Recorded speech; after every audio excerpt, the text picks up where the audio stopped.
آخری بات آپ سے کہتا ہوں، مسلمانوں کی بہن، ہماری بہن ڈاکٹر عافیہ صدیقہ،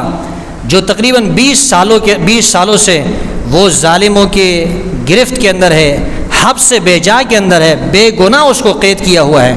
اور یہ انسانیت کی بات کرتے ہیں، یہ ظالم لوگ انسانیت کی بات کرتے ہیں، انسانی حقوق کی بات کرتے ہیں، لیکن ان کے انسانی حقوق ہمیں معلوم ہے کہ عافیہ صدیقہ کو بلا کسی جرم کے قید کیا اور 85 سال کی اس کو سزا سنائی۔ کیا یہ انسانی حقوق کی رعایت ہے؟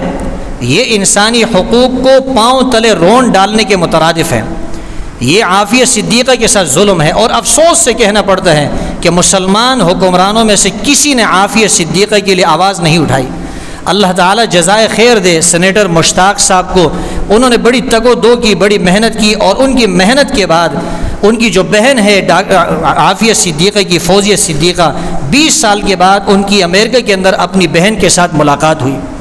تو آپ سے میری یہ گزارش ہے کہ آپ سوشل میڈیا کے ذریعے اس آواز کو بلند کریں، ہمارے حکمران مجبور ہو جائے تاکہ ان کے لانے کے لیے کوشش کی جائے، ان کی رہائی کے لیے کوشش کی جائے، اور اگر کوشش کریں گے ہمارے حکمران، مجھے اللہ تعالیٰ کی ذات سے کامل یقین ہے انشاءاللہ اللہ تعالیٰ ان کو رہائی نصیب کریں گے،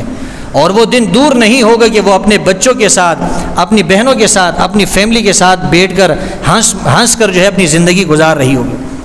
اس کے لیے آپ آواز اٹھائیں تاکہ حکمرانوں پہ دباؤ آئے، ان پہ زور آئے، اور وہ بھی اس کے لیے جو ہے تگ و دو کو کرے، کوشش کرے۔ اور کچھ نہیں کر سکتے، کم سے کم ہم ان کے لیے دعا کریں کہ اللہ تعالیٰ ان کی رہائی کے اسباب پیدا کرے۔ کسی مسلمان کو جو بے گناہ گرفتار ہو، قید ہو، اس کی رہائی کے لیے کوشش کرنا یہ عظیم اجر اور ثواب کا کام ہے۔